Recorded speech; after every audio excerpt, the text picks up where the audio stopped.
여러분 안녕하세요. 지금부터 우리 사회 문제론 수업을 시작을 하도록 하겠습니다. 우리가 이제 총론적인 부분을 이제 마치고 이제는 분야별, 대상별로 우리가 이제 사회 문제를 한번 살펴보고 있는데요. 우리가 이제 그동안에 아동 문제를 한번 살펴보았고요. 또 청소년 문제를 한번 살펴보았습니다. 그리고 우리 지난주에는 우리 대면 수업으로 노인 문제를 한번 다뤄봤는데요. 우리 아동, 청소년, 노인 이 대상별로 우리가 한번 지난주까지 살펴보았습니다. 자, 이번 주에는요, 여러분들과 함께 우리 가족 문제를 한번 살펴보려고 합니다. 우리 아동, 청소년, 노인이 이 어떤 계층의 대상이라면 우리 계층이 모여서 한 집단, 또 한 단위를 이루고 있는 것이 가족이라고 할 수가 있는데요. 우리가 인간 개개인이 모여서 하나의 어떤 그룹을 형성할 수 있는 것은 우리가 대표적으로 가족이라고 이렇게 이야기를 할 수가 있겠습니다. 그래서 오늘은 여러분들과 함께 이 가족에 대한 개념을 한번 살펴보고요. 또 가족과 관련된 문제들이 어떤 문제들이 있는지 한번 여러분들하고 한번 살펴보도록 하겠습니다. 그래서 오늘은 한번 여러분들하고 한번 가족에 대해서 한번 생각해보고 또 가족이 가지고 있는 그런 문제들이 어떤 것들이 있는지 또 가족 문제를 해결하기 위한 해결 방안을 한번 여러분들하고 살펴보는 그런 시간을 갖도록 하겠습니다. 오늘도 파워포인트를 띄워놓고요. 수업을 진행을 할 테니까요. 파워포인트도 보시면서 또 저하고 또 아이 컨택도 하시면서 서로 의미 있고 뜻깊은 그런 수업 시간이 되었으면 좋겠습니다. 그러면 지금부터 수업을 시작을 하도록 하겠습니다. 자, 오늘은 파트 3 가족과 사회의 불안정과 관련된 사회 문제를 한번 살펴보는데요. 제6장 가족 문제를 가지고 여러분들하고 이야기를 나눠보고 또 수업을 진행을 하도록 하겠습니다. 오늘의 챕터는요, 첫 번째가 현대사회와 가족 문제를 한번 살펴보고요. 두 번째, 가족 문제와 관련된 주요 용어와 논의에 대해서 한번 살펴보고요. 세 번째는 주요 가족 문제의 현황을 한번 살펴보고, 네 번째는 가족 문제와 관련된 관점에 대해서 한번 살펴보도록 하겠습니다. 마지막으로 다섯 번째는요, 이러한 가족 문제를 해결하는 방안은 무엇이 있는지 한번 여러분들하고 살펴보는 그런 시간을 갖도록 하겠습니다. 자, 첫 번째, 현대사회와 가족 문제입니다. 가족은 인간 사회에서 기본적인 사회제도라고 할 수가 있겠습니다. 그러나 현대사회에서 가족관계가 갈등적이거나 가족 구조가 불안정한 사례가 많이 이렇게 등장을 하고 있습니다. 우리 사회제도다라고 한다 그러면 우리가 정치제도가 있을 수 있죠. 또 경제제도가 있죠. 또 뭐 교육제도가 있고요. 또 종교제도가 있습니다. 어떤 기능주의적인 접근 방법에 의하면 이런 지역사회의 어떤 기능을 발휘하는 사회제도로서 정치제도, 경제제도, 교육제도, 문화제도, 종교제도, 뭐 이런 제도가 있는데요. 그 중에서 이 지역사회의 기능을 하고 있는, 그 제도가 우리 가족이라는 제도가 있습니다. 이 가족이라는 것은 개인이 모여서 하나의 집단이 되는 그런 가족이라고 할 수가 있는데요. 가족이 없는 개인은 한 명도 없죠.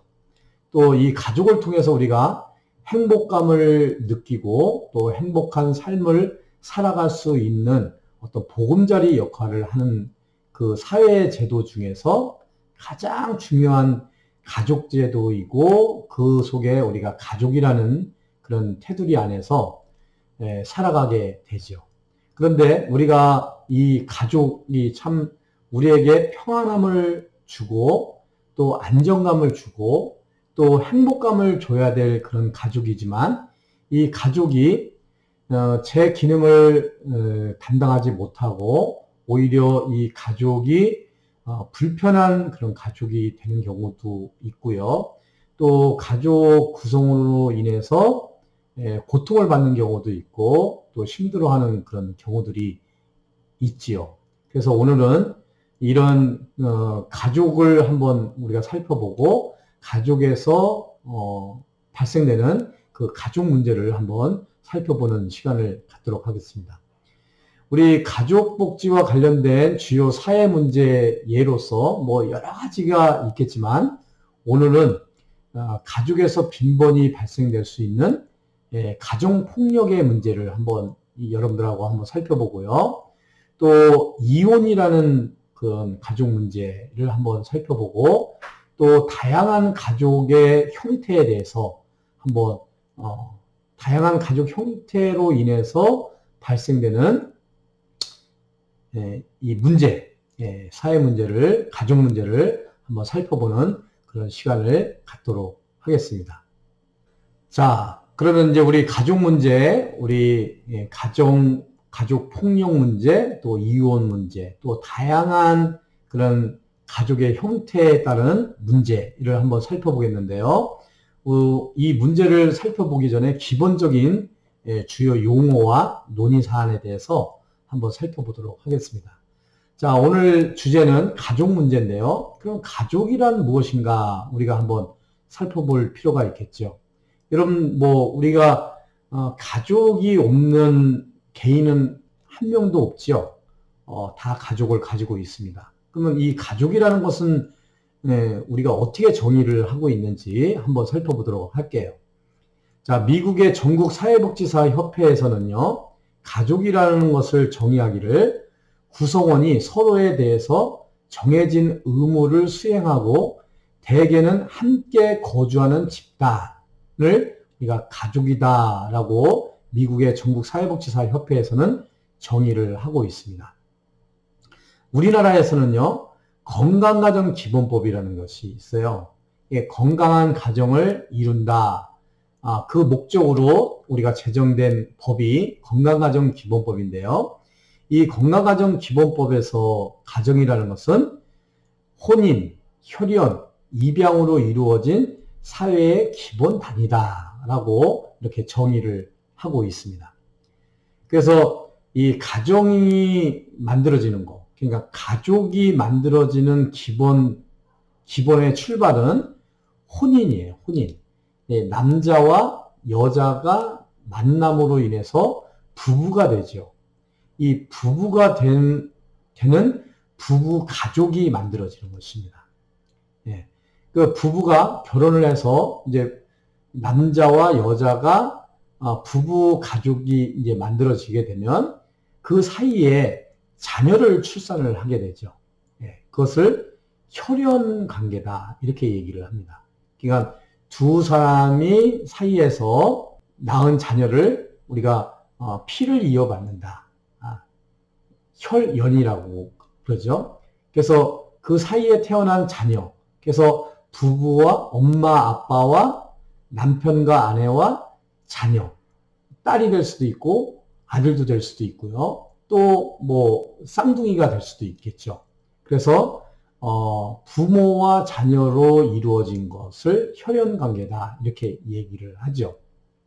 근데 우리가 때로는 혼인을 했다고 하더라도 아기를 출산을 하지 못하는 경우도 있지만 또 출산을 했다고 하더라도 내가 스스로 자의적으로 다른 사람을 통해서 낳은 자녀들을 내 자녀로 법적으로 이렇게 자녀를 삼는 경우가 있어요. 그것을 우리가 전문적인 용어로 입양이라고 하죠. 입양. 그래서 입양을 통해서 이루어진 사회의 기본 단위예요. 그래서 혼인, 혈연, 입양으로 이루어진 사회의 기본 단위를 우리는 건강가정기본법에서 가족이다라고 규정을 하고 있다라고 여러분들에게 말씀을 드릴 수가 있겠습니다. 그래서 우리 이 책에서는요, 사회문제론 이 책에서는 혈족이나 결혼이나 입양으로 이루어져 함께 거주하는 사람들로 구성된 기본적인 사회 집단이다 라고 가족을 정의를 하고 있습니다. 그러니까 미국의 사회복지사협회나 건강가정기본법에서나 우리 저서에서 정의하는 이 가족의 개념 여러분들이 이해를 하시면 가족이라는 것은 이런 것이구나 하고 여러분들이 이해를 할 수가 있다라고 볼 수가 있겠습니다. 그래서 이 가족이라는 개념은 기본적으로 우리가 혼인과 혈연, 입양으로 이루어진 사회의 기본 단위다. 사회 집단이다. 이렇게 여러분들이 정의를 하시면 편하지 않을까 이렇게 생각이 되어집니다. 자, 그러면 이런 가족이라는 것은 어떤 기능과 역할을 하게 되는데요. 가족의 기능은 총 이렇게 6가지로 설명을 드릴 수가 있어요. 가족이 만들어지면 부부가 남자와 여자가 하나의 가정을 이제 이루게 되면 첫 번째 기능이 둘 사이에 출산을 하게 됩니다. 출산. 자녀를 낳게 되는 거죠. 이 출산의 기능이 우리 가족의 기능이다라고 할 수가 있겠어요. 자, 출산이 되면요. 그 자녀가 그 사회에서 잘 적응할 수 있도록 가족 구성원이 다른 사람들과 관계를 맺는 방법을 배우도록 도와주는 것을 우리가 사회화라고 하는데요. 소셜리제이션, 이렇게 영어로 말하면 소셜리제이션이라고 이야기를 할 수가 있겠어요. 그래서 우리 부모가 자녀를 출산을 하게 되면 그 자녀가 이 사회화 될 수 있도록 다른 사람들과 관계를 잘 맺을 수 있도록 배우도록 도와주는 역할들을 하는 것을 사회화다 이거죠. 그래서 자녀가 출산이 되면 제일 먼저 엄마, 아빠 이렇게 이 관계를 맺게 되죠. 또 형, 동생, 또 누나, 언니 이런 형제 자매 간의 관계를 맺게 되죠. 또 좀 범위를 넓혀서 이모, 고모, 이모부, 고모부. 그래서 한 가족의 이런 인간관계를 맺게 되는 과정을 거치게 되는 거죠. 그래서 더 확대가 되면 이제 학교에 가게 되면 학교 친구들을 사귀게 되고요. 우리가 이제 또래 집단이라고 얘기를 하지요. 그래서 이러한 사회적인 그런 기능을 발휘하는 것이 우리 사회화다. 이렇게 말씀을 드릴 수가 있겠습니다. 세 번째는요, 우리 가족의 기능은 문화화예요.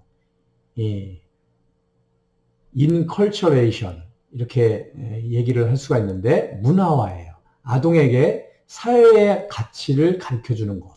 이것을 문화화다. 이렇게 이야기를 할 수가 있겠습니다. 그래서 우리 자녀들이 사회에 잘 적응하게 하는 것도 중요하지만 사회에서 소중히 여기는 그 가치를 잘 가르치는 것 이것도 중요하죠.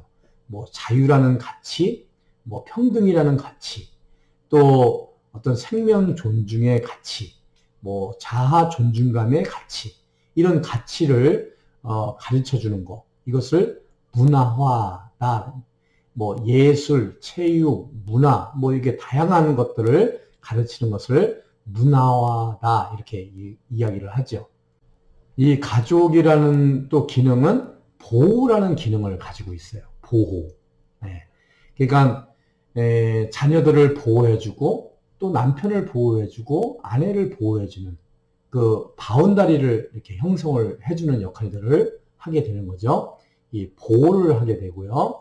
지지를 해줘요. 그러니까 응원해주고 서포트라고 그러죠. 서포트 영어로 말하면 서포트, 지지를 해줘요.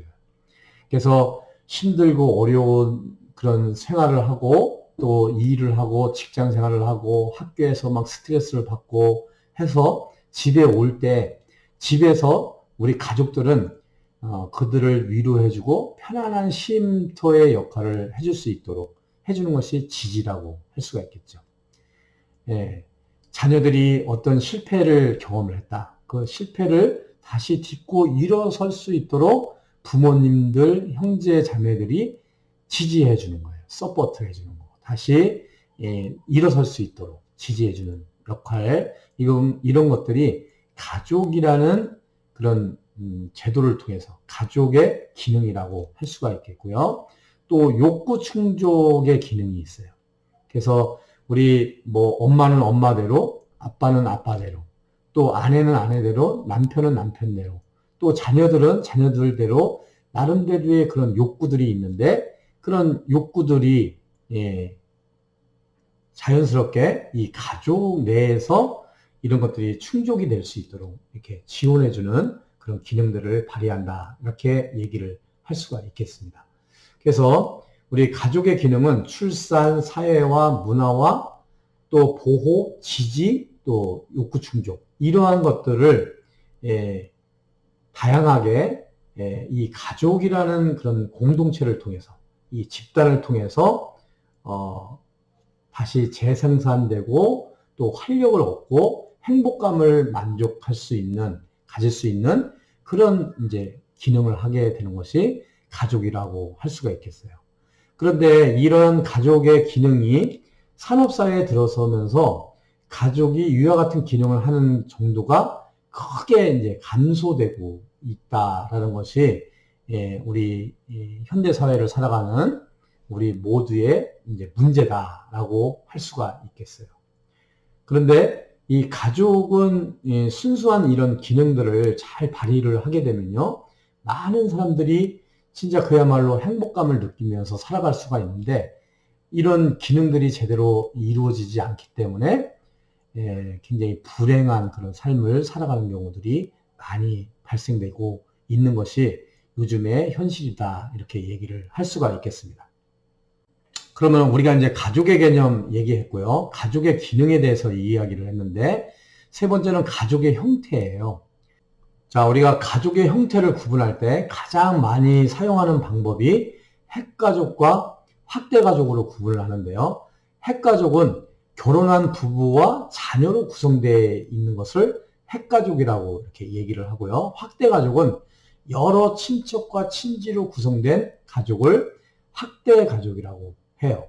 그래서 옛날에 우리나라 같은 경우는 뭐 60년대, 70년대, 80년대까지만 해도 이 확대가족이 굉장히 많았죠. 그래서 뭐 1세대에서부터 뭐 2세대, 3세대까지 함께 모여서 살아가는 그런 구조였는데, 요 최근에 뭐 90년대, 이제 2000년대를 접어들면서, 주로 이제 핵가족화 되는 경향들이 많고요. 이 핵가족도 이제 무색할 정도로 이제 점점 뭐 부부가족 아니면은, 뭐 한부모 가족, 뭐 이런 형태로 1인 가구 중심으로 아니면 2인 가구 중심으로 이 가족을 이루는 형태로 많이 변경이 되고 있다라고 말씀을 드릴 수가 있겠어요. 그러니까 여러분들도 여러분들의 그런 가족 형태를 한번 살펴보시면 이제는 이제 학대 가족을 넘어서 핵가족도 거의 없는 것 같아요. 지금은 이제 뭐 일단은 핵가족 시대에 살고는 있지만 점점 이 가족의 형태가 바뀌고 있다. 이렇게 이야기를 할 수가 있겠습니다. 자, 그래서 이제 크게 나누면 학대가족과 핵가족 이렇게 나누지만 우리가 기타 구분을 해보면요. 재구성 가족이 있어요. 재구성 가족은 이혼한 부부가 서로 다른 사람과 재혼해서 형성된 가족을 우리가 재구성 가족이다. 이렇게 이야기를 할 수가 있겠어요. 그래서 이제 뭐 이혼 남과 이혼 여가 결혼하는 재구성 가족이 있을 수가 있고요. 또 이혼 남과 초혼 여가 결혼해서 재구성하는 가족 형태가 있을 수가 있고요. 이혼 여와 초혼 남이 결혼을 해가지고 재구성하는 가족 형태가 있을 수가 있고요. 또 자녀가 없는 사람과 그러니까 자녀가 없는 이혼녀와 자녀가 없는 이혼남이 결혼하는 경우도 있지만 자녀가 있는 이혼녀와 자녀가 있는 이혼남이 다시 재구성하는 그런 가족 형태가 있어요. 재구성 가족은 다양한 형태로 이루어지기 때문에 여기서 발생되는 여러 가지 이제 문제가 있게 되죠. 또한 이제 조선 가족이라고 있어요. 조선 가족이라는 것은 조부모가 손자 손녀를 기르는 가족이에요. 예, 뭐 예를 들면 이런 거죠. 그 부모님이 동시에 뭐 사망을 했거나 아니면 부모님이 이혼을 하면서 남편은 남편대로 아내는 아내대로 나가고 그 자녀들은 그 할머니 할아버지에게 주로 이제 할머니에게 맡겨지는 경우들이 많이 있죠. 이 조부모에게 그 자녀들을 맡기고 떠나버리는 경우 이런 경우들이 굉장히 상당히 많죠. 이런 것들을 조선가족이라고 이야기를 하고요. 다문화 가족은 나중에 이제 또 다문화 인종 문제에 대해서 다루겠지만 이 다문화 가족은 국제 결혼을 통해서 형성된 가족을 우리가 다문화 가족이다 이렇게 말씀을 드릴 수가 있겠습니다. 주로 이제 이 다문화 가족은 동남아시아의 여성들, 그러니까 뭐 태국이나 뭐 필리핀이나 캄보디아나 베트남이나 또 이 중국 교포들 이런 여성들이 결혼 이주 여성들로 구성된 이런 뭐 한국 사회의 부부들, 그 가족들을 우리가 다문화 가족이다 이렇게 얘기를 하잖아요. 그래서 이런 다문화 가족들의 형태에 따라서 여러 가지 그 어려움을 겪게 되고 또 사회적인 그런 문제들이 이게 발생이 되고 있죠. 아직까지는 이제 다음으로는 우리가 동성애 가족인데요. 아직까지는 우리나라에서는 이 동성혼을 합법화하고 있지는 않아요. 그런데 일부 이제 동성애자 또는 동성혼 그런 가족이 생기고 있죠. 이것은 같은 성, 그러니까 남성이 남성과 여성이 여성끼리 사는 가족을 우리가 동성애 가족이라고 이렇게 얘기를 할 수가 있는데, 아직까지는 뭐 공식화되어 있지는 않지만, 합법화되어 있지는 않지만, 뜨문뜨문 이런 동성혼에 대한 또 동성애에 대한 그런 기준들이 계속 이렇게 이야기가 되고 있는 상황입니다. 그래서 재구성 가족, 조성 가족, 다문화 가족, 또 동성애 가족 이렇게 다양한 가족의 형태들이 만들어지고 있다. 그러니까 분화되고 있다. 이렇게 얘기를 할 수가 있어요. 또 이미 존재하고 있지만 제대로 인정받지 못하고 있는 가족 형태 중에서 독신 가족이 있어요. 독신 가족. 이 1인 가구죠. 그 1인 가구는 혼자서 가족을 이루는 거예요. 결혼을 안 하죠. 우리나라 같은 경우는 지금 1인 가구가 거의 한 29% 돼요. 1인 가구, 2인 가구, 3인 가구, 4인 가구, 그 가구를 한번 분류를 해보면 1인 가구가 한 29% 정도 되고요. 2인 가구가 둘이 사는 가구가 한 28%, 29% 거의 비슷한 거예요. 그래서 1인 가구, 2인 가구 두 가구만 합쳐도 건 60%에 해당이 되거든요. 그만큼 우리나라의 가족 형태가 홀로 사는 그 노인도 많이 있고요. 또 홀로 사는 청년들 이런 사람들이 많이 있죠. 그래서 이 독신 가구들, 독신 가족들, 또 자발적 무자녀 가족들이 있어요. 독신 가족도 있지만 결혼을 했다고 해서 아기를 이제 가족의 순 기능 중에 첫 번째가 출산 기능이 있는데 출산을 안 하고 아기는 안 낳고 그냥 부부만 이렇게 살아가는 그런 가족, 그 무자녀 가족들 이런 가족들이 있고요. 또 동거 가족들이 있어요. 이 동거 가족들은 혼인 신고를 안 했을 뿐이지 사실상의 이제 결혼을 한 것처럼 이렇게 일정 기간 동안에 동거를 하는 거죠. 계약 결혼 뭐 이런 얘기를 하죠. 그래서 이 동거 가족들은 법적으로는 부부가 아니지만 사실적인 혼인 관계에 있는 거죠. 그러니까 이런 다양한 형태의 가족 형태가 이루어지고 있고 또 가족의 형태가 분화되고 있다. 이렇게 여러분들에게 말씀을 드릴 수가 있겠습니다. 자, 우리 이제 두 번째 우리 가족의 개념에 대해서 한번 말씀을 드렸고요.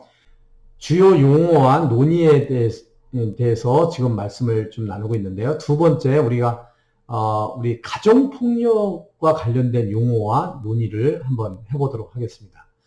자, 우리 가족의 문제 이 세 가지를 얘기했죠. 첫 번째가 가족폭력 문제, 이혼 문제, 또 다양한 형태의 가족 이 문제 한번 살펴본다고 얘기를 했어요. 그래서 지금까지는 우리가 가족의 개념에 대해서 한번 이야기를 했다면, 자, 가정폭력의 개념에 대해서 한번 살펴볼게요.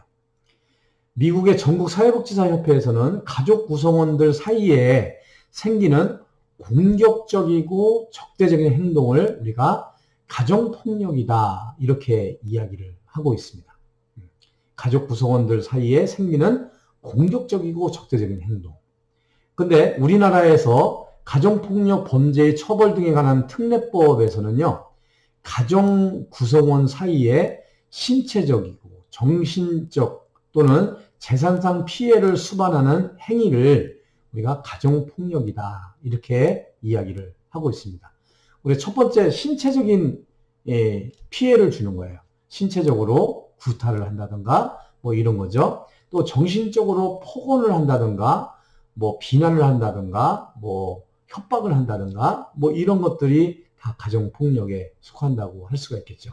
또 재산상의 피해를 주는 재산상의 피해를 수반하는 행위를 우리가 가정폭력이다 이렇게 이야기를 하고 있습니다.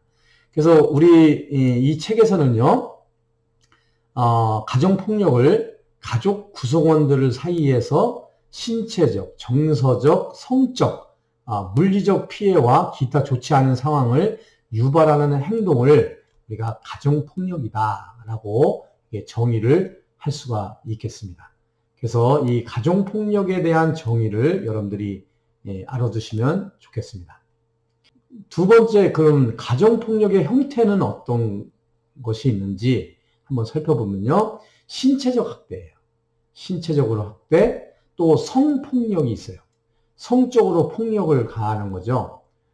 또 재산 파괴 또는 기본적 욕구를 빼앗는 것. 이것이 우리 가정폭력의 형태라고 할 수가 있겠습니다. 그러면 이 가정폭력의 유발 요인은 왜 가정폭력이 이루어질까요? 이 가정폭력을 유발하는 요인은 여러 가지가 있을 수가 있어요. 서로 뭐 마음에 안 들어서 또 뭐 알코올 중독에 걸려서 이게 뭐 폭력을 이제 가한다든가 뭐 정서 불안이 있어서 뭐 폭력을 가한다든가 뭐 여러 가지 형태의 그런 가정폭력을 유발하는 요인이 있겠지만 이런 요인들 가운데 가장 이제 많이 핵심인 것은요, 빈곤 문제가 이렇게 자리 잡고 있는 거예요. 그러니까 빈곤하지 않으면 그래도 이제 마음에 좀 여유가 있고 또 풍족하면 또 이렇게 평안을 이렇게 누릴 수가 있고 또 행복감을 누릴 수가 있겠죠. 그런데 아무래도 이제 먹고 살기가 힘들고 경제적으로 이제 어려운 그런 상황에서는 뭐 술을 많이 먹게 되기도 하고 또 이제 경제적인 그런 문제 때문에 서로 이제 말다툼을 하게 되고 또 이제 의사소통이 좀 어렵게 되고 하다 보면 이런 가정폭력이 이루어지는 경우들이 상당히 많이 있는 거죠. 그래서 여러 가지 요인들이 있지만 이 빈곤 문제는 어떤 사회 문제의 첫 단추가 되는 것 같아요. 빈곤 문제. 이 빈곤이 항상 모든 사회 문제를 유발시키는 요인이 될 수 있다라고 할 수가 있겠습니다. 자, 그러면 가정폭력의 결과는 어떨까요? 이 가정폭력이 이루어지면 어떤 결과를 초래를 하게 될까요? 피해자 개인에게 굉장히 부정적인 영향을 미칠 수가 있어요. 가정폭력 때문에 생긴 결과는 일생 동안 계속해서 나타나는 경우가 많이 있습니다. 그리고 이제 이 가정폭력을 당한 그 피해자는 성인이 돼서도 이 가정폭력의 대물림이라고 할까요? 이 가정폭력을 당해본 사람은 가정폭력을 할 가능성이 높다라는 그런 조사 결과도 있어요. 그만큼 이 가정폭력을 당한 피해자에게는 굉장히 부정적인 영향을 미치게 되고요. 정서적으로 불안정할 수가 있겠죠. 그리고 신체적으로 굉장히 학대를 많이 받았을 경우에는 신체적인 그런 어려움을 겪을 수 있고요. 그래서 어떻든 간에 가정폭력을 받은 그 피해자 입장에서는 굉장한 부정적인 영향을 미치게 되겠죠. 그리고 가족에게 미치는 영향도 굉장히 부정적인 영향을 미칠 수가 있어요. 특히 아동에게 매우 부정적인 영향을 미칠 수가 있어요. 여러분들은 이 가정폭력을 당해본 경험이 있으신지 어떤지 모르겠어요. 한번 상상을 한번 해보세요. 내가 가정 가운데 들어가서 항상 편안하게 삶을 영위해 나가고 또 행복하게 지내야 될 가정인데 내가 집에만 갔다면 막 몽둥이가 왔다 갔다 하고 막 주먹이 왔다 갔다 하고 뭐 폭언이 왔다 갔다 한다고 하면 그 아동이 그 아내가 가족 구성원들이 그 집에 뭐 들어가고 싶은 마음이 있겠어요? 그리고 그 가정폭력이 난무하는 집 안에서 어떤 평화로운 그런 대화가 뭐 오고 갈 수가 있겠어요? 그럴 수가 없겠죠. 어떻든 간에 이 가정폭력이 일어나는 경우에는 가족에게 미치는 그 영향은 굉장히 부정적이다라고 할 수가 있겠죠. 또 학교와 조직에 부정적인 영향을 미칠 수가 있어요. 이 가족 간에서 가정폭력이 이루어지면요. 그 아이가 욕구 불만을 가지고 이 학교에 가서도 학교 폭력에 가담할 그런 가능성도 높고요. 또 자기의 어떤 욕구 불만을 아버지한테 또는 이제 그 가정 폭력 가해자한테 아버지라고만 할 수 없고 이제 뭐 엄마도 될 수도 있고요. 이 엄마나 아빠나 또 뭐 형제지간에도 이 가정 폭력 가해자한테 함부로 할 수 없는 그런 부분들을 이제 또래 집단에서 이제 삐져나와가지고 이렇게 가정 폭력의 영향으로 이제 학교 폭력에 이렇게 가담할 수 있는 그런 경우들이 많이 발생이 될 수가 있겠죠. 또 경제 제도에 미치는 영향도 굉장히 부정적이에요. 일단은 가정 폭력이 많이 일어나면 경제적으로 이제 뭐 의료비가 지출이 된다든가 또 하여튼 굉장히 부정적인 영향을 많이 미치게 되는 거죠. 가족이나 학교나 조직이나 어떤 경제 제도라든가 이 사회에 이 가정 폭력으로 인해서 고선 가족 내에서만 그 문제가 끝나는 것이 아니라 가정 폭력으로 인해서 그 피해자 또는 가해자가 이런 사회에 미치는 영향들이 굉장히 그 부정적인 영향을 많이 미칠 수가 있다. 이렇게 볼 수가 있겠습니다. 그래서 어떻든 간에 가정폭력은 긍정적인 영향을 미칠 수가 없어요. 기본적으로 부정적인 영향을 미치게 되는 것이 가정폭력이다. 이렇게 말씀을 드릴 수가 있겠습니다. 자, 두 번째는 이혼과 관련된 용어와 논의인데요. 자, 이혼이라는 거, 여러분들 이혼 많이 들어보셨죠? 자, 이혼은 어떤 개념을 가지고 있는가? 미국의 전국 사회복지사협회에서는 결혼을 법적으로 취소하는 것을 우리가 이혼이다 이렇게 정의를 하고 있고요. 우리 교재에서는 혼인관계가 법적으로 끝나는 행위, 뭐 결혼을 법적으로 취소하는 것이나 혼인관계가 법적으로 끝나는 행위, 뭐 이거 뭐 다 똑같은 말이죠. 일단은 혼인관계가 끝나는 거예요. 그러니까 이혼하는 거죠. 너는 너, 나는 나. 서로 각자의 길을 가는 거. 이것을 우리가 이혼이다. 이렇게 말씀을 드릴 수가 있겠어요. 자, 이혼을 유발하는 요인. 그러면 왜 사람들이 왜 이혼을 할까요? 그 이혼을 유발하는 요인으로 제일 많이 차지하는 게 부부 사이의 성격 차이. 예, 연예인들이 이제 뭐 이혼을 하게 되면 왜 이혼을 하십니까? 이렇게 물어보면 성격이 안 맞아서 이혼을 한다. 뭐 이렇게 얘기를 하죠. 예, 성격이 안 맞을 수밖에 없어요. 우리가 서로 다른 곳에서 태어나서 서로 다른 부모 밑에서 태어나서 서로 다른 환경에서 성장하고 또 서로 다른 음식을 먹고 살아왔던 사람들이 건 20년, 30년을 서로 다른 그런 문화와 삶 속에서 살다가 이제 서로 만나가지고 한 문화권에서 이제 살아가야 되는 거잖아요. 당연히 맞지가 않죠. 그런데 이제 이혼을 하게 되는 이유는 이런 성격의 차이가 있음에도 불구하고 서로 이해해주고 서로 배려해주면서 살아야 되는데 뭐 그렇게 되지 않는 경우에 우리가 이혼을 하게 되죠. 또 이제 재정적인 요인 때문에 우리가 이혼을 하는 경우들이 많이 있죠. 경제적인 문제, 또 외도 문제. 우리가 외도다 그러면 이제 바람 핀다 이렇게 이야기를 하잖아요. 그 외도 때문에 이렇게 이혼을 하는 경우가 있고, 성적 기능을 못하거나 성적 관계가 부족한 것, 이럴 때 우리가 이혼을 하게 되죠. 어떻든 간에 우리나라가 이혼율이요 굉장히 급격하게 이혼율이 상승이 되고 있습니다. 우리가 이제 이혼 그동안에 이제 가부장제도에서 이게 살다가 아마 1997년도 IMF 외환 위기가 접어들면서 이때 이혼율이 굉장히 급증을 했어요.